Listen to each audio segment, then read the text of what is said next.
मैं अक्सर कथाओं में कहता हूं कि एक बेटी का ब्याह हुआ ना, और वो ससुराल में गई।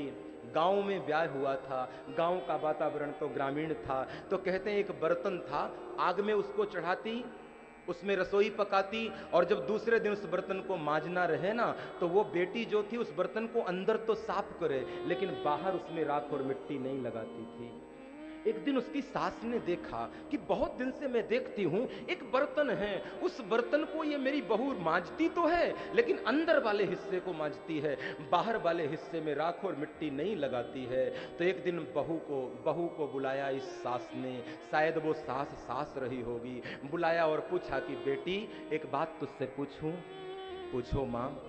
मैं बहुत दिनों से देखती हूं एक बर्तन है, तू अंदर तो इसे साफ करती है, लेकिन बाहर वाले हिस्से पे राख और मिट्टी नहीं लगाती, क्या बात है बेटी?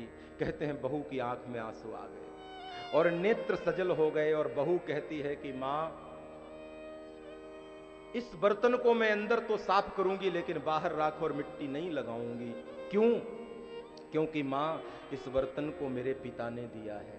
तो बेटी, तेरे पिता ने तो हमें बहुत से बर्तन दिए हैं। हाँ मां, लेकिन बर्तन बहुत हैं, लेकिन इस बर्तन में एक विशेषता यह है, इस बर्तन के नीचे वाले हिस्से पे मेरे पिता का नाम लिखा हुआ है।